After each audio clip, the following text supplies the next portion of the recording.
Hi, welcome back to Tarot Page Philippines. So for this video, gawin po natin ang weekly horoscope para po sa may mga sun, moon, and rising sign na Pisces. So kung bago kayo sa channel, please click the subscribe button, bell notification, and like this video as well. Kung hindi nyo po alam kung ano yung sun, moon, at rising sign nyo, kasi importante rin po ito, sa dulo po ng ating video, we have a link for this. Natandaan po natin the readings are for guidance purposes. Use your free will wisely. And meron din po tayong extended readings kung saan mas malalim po yung mga readings na ating ginagawa. To access it at sa additional perks, i-click nyo lang po yung join button sa baba. Lahat ng pusa nandito na. At sa mga kailangan po ng magpascal ng private readings at spellworks, message po kami sa aming page. One of our admins will assist you. Yung link po is nasa description ng video. At sa nais po mag-send ng donation, pwede nyo pong gamitin yung ating thanks button sa baba, yung parang heart.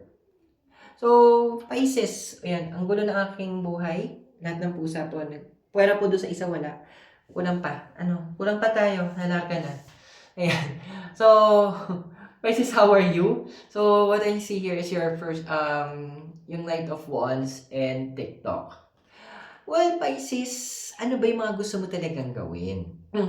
Ano ba yung mga movements? Ano ba yung mga gusto mong sabihin talaga? So, are you trying to activate your Mercury placement? Kasi, andito na pinapakita na you feel na parang, may mga bagay na kailangan, na gusto mong tapusin, may mga bagay na gusto mong i-process, may mga bagay na gusto mong masabi, magawa, mangyari, and as a part of you that pinipressure mo yung sarili mo. That, sa part of you na andoon na masyado kang nagmamadali. Well, I understand din naman na andoon na siguro may andun yung urge, andoon yung desire, andoon yung sabihin natin, naramdaman niyo yung energy, naramdaman niyo yung prompting or leading ng universe sa'yo. And that is, kumbaga, yun yung sign ng kailangan mo talaga eh. And gusto mo talagang i-push to. However, andun yung point na, remember na may mga timing din. The universe gave it to you. Now, ang next question mo dapat dyan is, ano yung next step ko at kailan ko gagawin to? So, kalma-kalmahan lang natin ha. Huwag tayo masyadong nagmamadali. So, what's crossing you right now? We have here the Seven of Swords, tsaka Truth Be Told. Well, itong dalawang card na to, nag-i-indicate kasi na na medyo napupunta tayo sa overthinking side. Nagka-clash, pupunta yung mind mo na parang you're over-analyzing na, kasi baka mamaya kapag hindi ko ginawa to, baka ganito, baka ganyan, baka yung pwedeng mangyaring ganito, pwedeng mangyaring ganyan. Okay, that's understandable naman na concerned ka na gusto mong ma-achieve yun. Kasi, makuha mo yung goals mo. That's understandable. Pero to overthink, wala, hindi siya tama eh. Ang overthinking para kang nag-rocking chair. May nagagawa ka, pero wala ka napupuntahan. Napapagod ka, pero wala namang output. Diba? Pag nag-overthink tayo, andoon na, iba sa inyo, pwedeng sumasakit yung ulo, yung iba naman sa inyo, parang naging hyper, or hindi kayo makapag-focus. So, paano mo maririnig or makukuha yung sign ng universe na kailangan at yung susundan mong process? Kung masyadong magulo yung isip mo, masyadong preoccupied, kasi nga, andoon na, ang dami mong ina-analyze masyado. Kalma lang. Although Mercury is the fastest planet na umiikot sa Sun, I think 88 days lang yata kung tama ako. But there is a timing kung when siya iikot, di ba? So, this is also a message of the universe para sa'yo na sa crossing mo, hindi ka, if you're waiting for a sign, hindi na sa sign yung oras mo. Wait, if the universe makes you wait, there is a deeper reason for it. Pwedeng hindi natin maintindihan sa ngayon, but at the end, it will all make sense. Now, your desire card is the King of Pentacles and a change in the wind. Andoon na gusto mo, sana hangga't maaari, structure na lang. Mga ganyan yung mga ano eh. Hangga't maaari, pag sinabi ng universe, eto yung steps 1, 2, 3, yun na yun. Minsan na yun, ito yung nakakatuwa, minsan nakakagulat din kay universe. Na isa ibibigay niyo yung full blueprint eh. Na, ito na yung end goal mo, ito yung mga steps. Minsan nakakaloka lang. Pag nasa step 1 ka na, to go to the step 2, may mga ano pa, step 1.1, step 1.2, step 1.3. That's how the universe is. The reason behind it, kasi kapag hindi naging pulido din yung sa first step, gagawa ang universe will allow you na babalikan mo yung mga part na hindi pulido. Kasi 'di ba, we are always after quality versus quantity. Parang sa mga pag nagpapatayo ng bahay, 'di ba? Ay, ang bilis ang patayo ng bahay, pero wag ka. Kapag yan nadapuan talaga ng 10 kalapate, babagsak na. Versus doon sa ang tagal na ginawa, pero wag ka. Bumagyo na ng signal na, pero tayo pa din yung bahay doon. The universe will provide new and different pwedeng detour itong gagawin na to, pero at the end, ikaw kasi yung magbe-benefit dito. Huwag mong i-neglect yung mga pinapadala sa'yo or yung mga pinapabalikan sa'yo because those have key important reasons. Now, yung foundation mo is the Ten of Pentacles and Imagine. Okay. So, some of you, in the house of Pisces, may Sun, Moon, or Rising, andoon na you see money as very valuable.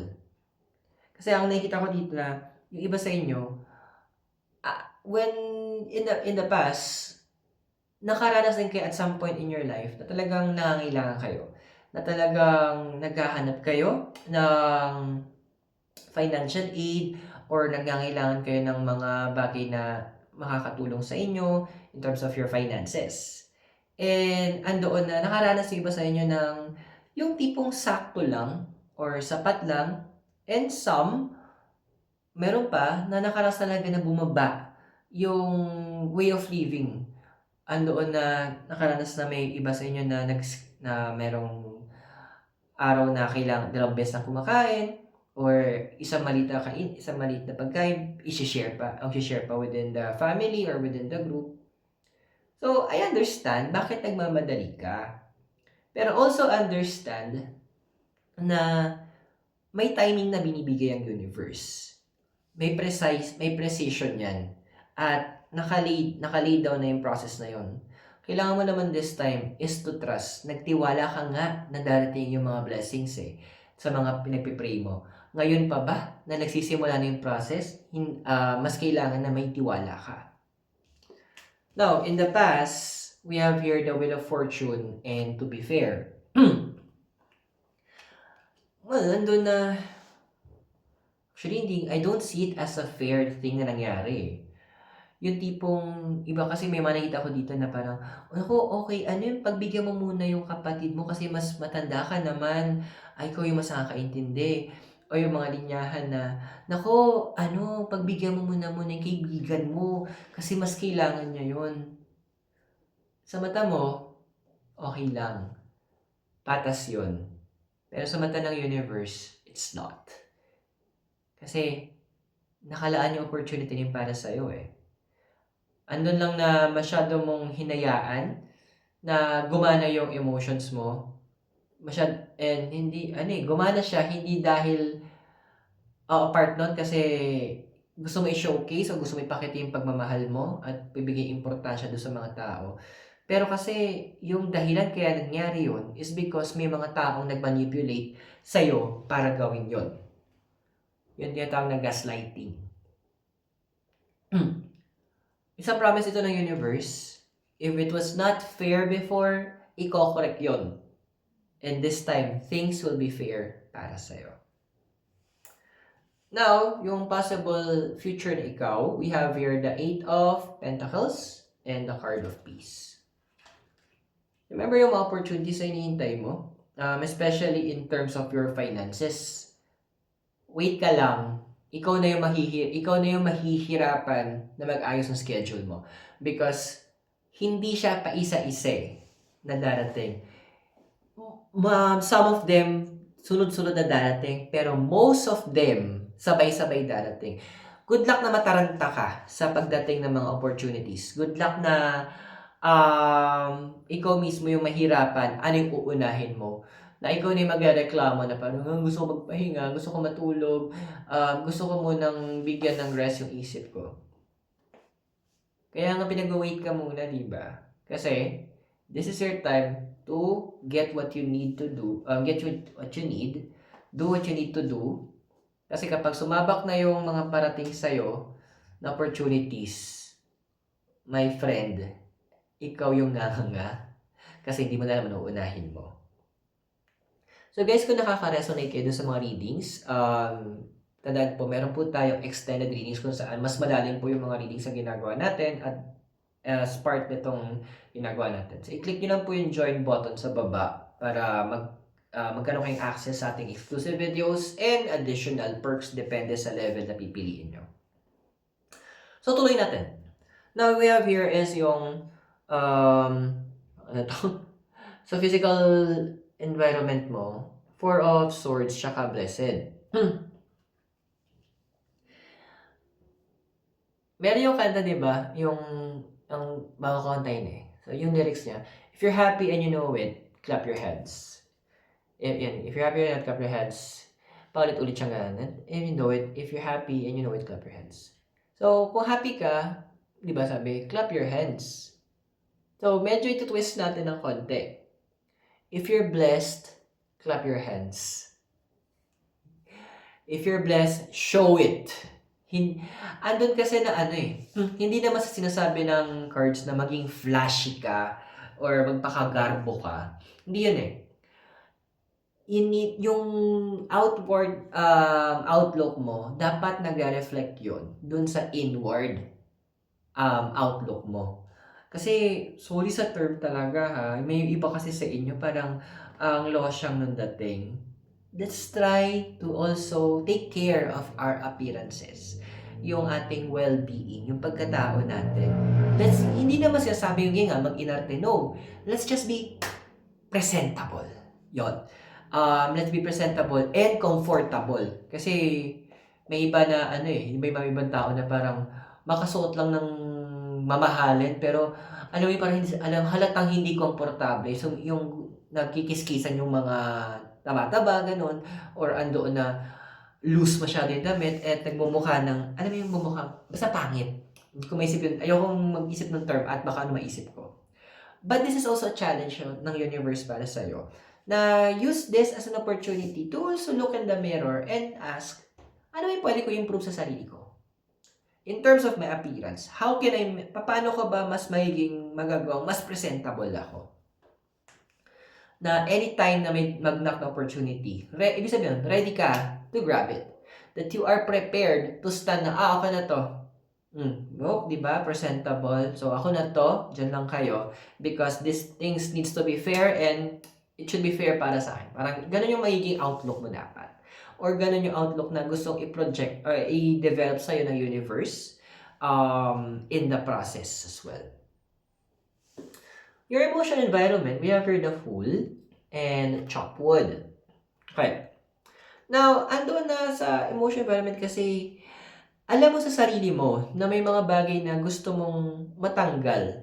Mga paniniwala, ginagawa, would be hobbies, vices, na kailangan ko tong makat, kailangan ko tong ma-remove. The universe is saying as well through kasi chopwood, sinasabi ito, is a Chinese proverbs na ibig sabihin, chopwood get water, so ibig sabihin na tuloy mo na yung ginagawa mo. Hindi siya sabi doon na ituloy mo yung mga negative na bagay. Ituloy mo yung ginagawa mo na iniisip mo na ayaw mo na to. Remember again, law of attraction, dito nasisimula yan sa nararamdaman natin. Kapag naramdaman mo na this is something hindi mo na kayo gusto, let it continue. Kasi habang nag-grow yon, yung drive mo, yung ikaw sa person, you will find na, ayoko na nga, tama na to, dead man na to, so let go na kasi nasishogod na ang Lola May Saison. So continue it. Because once you allow it, that desire, that positive desire to grow, yun na yung mismong desire na yung gagamitin ng universe para pigilan at putulin mo yung mga kailangan putulin mo in your life. Now, your hopes and fears is the world and a leg up. Na ang dami sa inyo gusto nyo sana na magawa nyo to yung mga bagay na to on your own strength, sa sarili nyong kapasidad, na gagawin nyo to kasi alam nyong kaya nyo. O andoon na gusto nyo makita hanggang saan ba yung extension nung kaya kong gawin. Hanggang saan ba yung extension ng mga bagay na nilalaban ko. So here, pinapakita ng card sa akin na bitulungan ka naman din ng universe. Well, kaya nga paunti-unti yung ibang darating eh. Andoon na part by part magdadatingan yung mga ibang bagay o mga ibang bagay. Pero meron ngang iba na pero pag dumating talaga yung blessings isang buhos yan. Pero ngayon, kumbaga sa bagyo, may mga panaka-naka at kalat-kalat na pag-ulan. This is a time for you to also learn. And also a time for you to ask questions. Ano ba yung mga kailangan mong matutunan? Pag nakikita mo na dito ka na direct ng universe, sabihin natin, andoon na binigyan ka ng sign ng universe na, kunyari na, pupunta ka ibang bansa. So, it would be a good practice. So, magtanong ka sa mga, sabi natin ng ibang bansa na, ano ba yung magandang gawin pag nandoon? Ano ba yung mga hindi ko pwedeng gawin? Saan ba yung mga bawal puntahan? Or ano yung mga gandang puntahan na pwede ko magawa? Ask questions. O ano yung mga documents na kailangan ko? Find people na may experience and knowledge doon sa concern mo. Then from there, doon ka manghingi ng guidance. And I'm sure maraming tao na willing naman sila mag-share ng kanilang experiences and knowledge, especially kapag nakikita nila na genuine yung desire to learn. Now, this is your final card here, which is your possible future, the star, and time for a nap. Sabi ko sa iyo masyado ka nagmamadali sa pag-ikot sa para kasi Mercury, mabilis umiikot sa araw. Now, ito yung sinasabi sa possible future mo. It will be a good time to also give yourself some time to reflect. Andoon na medyo balik-balikan natin. Ano ba yung mga nagawa mo in the past? Ano yung mga actions mo na maganda yung naging resulta at ano yung mga actions mo na hindi naging maganda yung kinahinatnan. Time to change, time to redirect yourself, time for you to arrange, sabi nga nung start, time naman na medyo i-navigate mo yung sarili mo. I-correct mo yung sarili mo kasi importante na sinusundan mo yung tamang direction, that you are following the North Star na doon ka nakatutok. Because just like Mercury, andoon na if you're doing the fast, you're having a fast movement, madaming pwedeng ma-neglect, may mga bagay na maiwanan in the process or makaligtaan, na yung pa rin mga importanteng bagay. So, dun ka dadalhin mo ng universe in terms of you being fixed by the universe.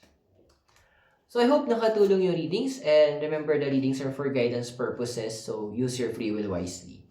And kung bago kayo sa channel, please click the subscribe button, bell notification, and give this video a like. At nakalatag na po sa ngayon yung mga cards na babasahin natin sa extended readings. Para magkaroon kayo ng access sa message ng cards na to, i-click nyo po yung join button sa baba para ma-view nyo po ating mga extended readings and some additional perks as well. Private reading, spellworks, message po ako sa ating Facebook page. The link is in the description. And if you want to send donation, use the thanks, yung parang heart button sa baba. So maraming salamat sa iyo. God bless, Namaste, Hare Krishna, and blessed be. And hope to see you soon. Mula po dito sa Dominican Hill and Baguio City with CB Town and Bigay Noodles. You have a great day. I'll see you po sa ating extended readings.